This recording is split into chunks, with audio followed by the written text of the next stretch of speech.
gagal. Karena memang tanggal 10 itu sebenarnya itu adalah harapan dari Partai Nasdem. Nah, kenapa kami memilih tanggal 10 kemarin menjadi harapan itu? Karena tanggal 11-nya kan ulang tahun Partai Nasdem. Tepatnya besok itu tanggal 10, kita berharap itu menjadi kado ulang tahun daripada Partai Nasdem. Tapi kemudian oleh teman-teman partai koalisi, mitra koalisi Partai Nasdem, tentunya kita harus menghargai mekanisme yang ada di tiap-tiap partai. Partai Nasdem, Partai Demokrat, dan PKS tidak jadi mendeklarasikan koalisi perubahan pada 10 November. Ada 3 faktor yang dinilai membuat koalisi partai pengusung Anies Baswedan sebagai calon presiden Capres 2024 itu batal ya. Faktor pertama adalah persoalan calon wakil presiden, cawapres, pendamping Anies yang belum deal, di mana Demokrat sodorkan nama AHY dan PKS usung Ahmad Heriawan Akher. Mengklaim akan membentuk koalisi yang menyebut dirinya koalisi perubahan, Anies Baswedan gagal melakukan deklarasi pada kemarin 10 November. Padahal konon sudah ada 3 parpol yang mau bergabung, Nasdem, PKS, dan Demokrat. Namun klaim itu ibarat isapan jempol. Bayangkan ya, udah safari politik kemana-mana, sudah diteriaki presiden, calon presiden 2024. Tetapi ternyata ini ada berita yaitu yang menyebut Nasdem pastikan deklarasi koalisi perubahan 10 November batal. Yaitu deklarasi koalisi perubahan antara Nasdem, Demokrat, dan PKS batal. Ternyata koalisi perubahan itu layu sebelum berkembang, membusuk sebelum matang. Mengapa deklarasi pencapresan Anies gagal dilakukan oleh 3 parpol itu? Anies lebih terlihat sebagai jurkam parpol Nasdem daripada seorang capres. Seharusnya koalisi yang mengusung pencapresan Anies Baswedan dideklarasikan kemarin tanggal 10 November antara Nasdem, PKS, dan Demokrat. Tapi ternyata gagal. Mengapa gagal? Inilah. Bukan bandar, John Sitorus salahkan Anies Baswedan bikin SBY dan Demokrat ogah deklarasi koalisi. Bakal koalisi perubahan pengusung Anies Baswedan sedianya melakukan deklarasi pada Kamis 10 November 2022. Koalisi ini seharusnya beranggotakan Partai Nasdem, Partai Demokrat, dan Partai Keadilan Sejahtera. Namun deklarasi tersebut gagal dilakukan hingga menimbulkan banyak spekulasi, tidak terkecuali dari pegiat media sosial John Sitorus yang dikenal sebagai pihak yang kontra pencapresan Anies.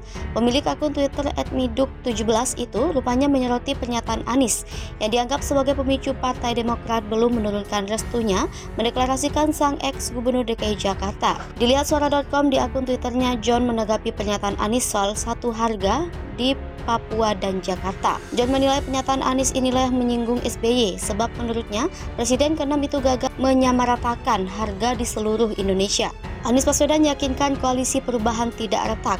Di hadapan para kader Partai Nasdem, Anies memastikan koalisi dengan PKS dan Partai Demokrat ini tidak karam sebelum berlayar. Anies menyebut koalisi perubahan bersatu bukan sekedar untuk melampaui presidensial threshold, tetapi karena mengemban beberapa misi. Namun tujuan utama mereka adalah penyelesaian ketimpangan yang ada di Indonesia. Fahri Hamzah singgung deklarasi gagal gara-gara bandar. Perihal gagalnya deklarasi koalisi perubahan pada 10 November 2022 memunculkan beragam spekulasi mengenai penyebabnya.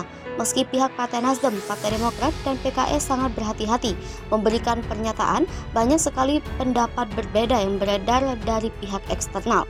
Salah satunya dari Fahri Hamzah yang notabene pernah menjadi pengurus PKS. Wakil Ketua Umum Partai Gelora tersebut menduga deklarasi koalisi perubahan mundur akibat belum ada kesepakatan bandar. Fahri menyebutkan untuk memenuhi presidensial threshold 20%, partai bisa bergabung untuk membangun koalisi, namun keputusan itu tergantung dengan sosok bandar. Menurut Fahri, PDI Perjuangan adalah partai yang cukup terbebas dari PT 20% di pemilihan umum karena sudah melampaui ambang batas tersebut. Reuni 212 propaganda singkirkan Ahok. Dugaan penistaan agama yang dilakukan oleh Basuki Cahayapurnama, mantan Gubernur DKI Jakarta yang saat itu sedang menjabat, cukup membuat huru-hara dan stabilitas politik bergetar. Dalam video resmi Pemprov DKI Jakarta, Ahok meminta warga tidak khawatir dengan kebijakan yang akan ditempuh pemerintahannya jika tidak terpilih kembali.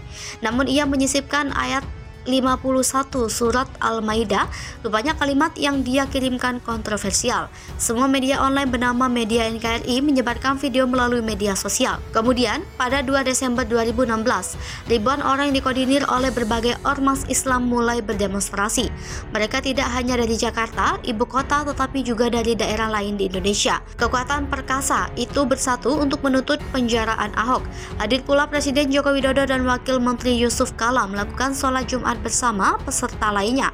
Kapolri Tito Karnavian yang saat itu menjabat Kapolri juga menghidupkan kembali aksi tersebut. Polisi terus mengusut di tengah aksi massa menuntut tuntutan atas ucapan Ahok. Polisi kemudian menetapkan Ahok sebagai tersangka dalam kasus penistaan agama. Menko Polhukam saat itu Wiranto menanggapi rencana reuni akbar Himpunan Alumni 212 pada 2 Desember di Monas. Wiranto tidak hanya menghafal prasyarat untuk melakukan tindakan, tetapi juga mengkomunikasikan keberadaan tindakan yang dilakukan. Wiranto menegaskan warga boleh berdemonstrasi selama tidak mengganggu ketertiban umum. Said Akil juga menjelaskan mengapa 212 tidak disebut sebagai gerakan Islam. Salah satunya Pilkada DKI Jakarta yang digelar dalam 2 bagian.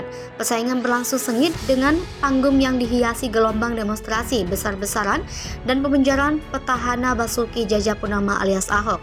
Sejumlah pengamat menilai Pilkada DKI Jakarta memiliki rasa pilpres. Susilo Bambang Yudhoyono dari kubu Agus Silviana, Megawati Soekarnoputri dari kubu Ahok Jarot dan Prabowo Subianto dari Anies Sandi. Banyak yang menganggap Pilkada DKI Jakarta menjadi sebagai pertarungan antara 3 pemimpin partai. Selain kasus penistaan agama, Ahok juga dituding melakukan korupsi di Rumah Sakit Sumber Waras, bahkan dalam pembangunan kembali Jakarta. Penantangnya, Silviana Murni, juga diserang dalam tuduhan korupsi dalam mengelola subsidi yang membangun masjid. Nasib Ahok setelah kekalahannya bahkan lebih tragis. Ia divonis 2 tahun penjara pada Selasa 9 Mei 2017 oleh Hakim Pengadilan Negeri Jakarta Utara karena menemukan unsur penodaan agama dalam sidang di Aula Kementerian Pertanian. Ahok dipidanakan ke Brimob Makorutan Kepala 2 Kelapa II, Depok setelah dipenjara di Lapas Cipinang.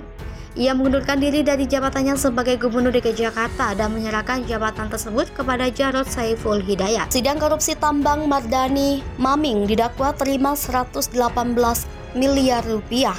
Pengadilan Tindak Pidana Korupsi pada Pengadilan Negeri Banjarmasin mulai menyidangkan dugaan korupsi dengan terdakwa Mardani H. Maming untuk Mardani Maming.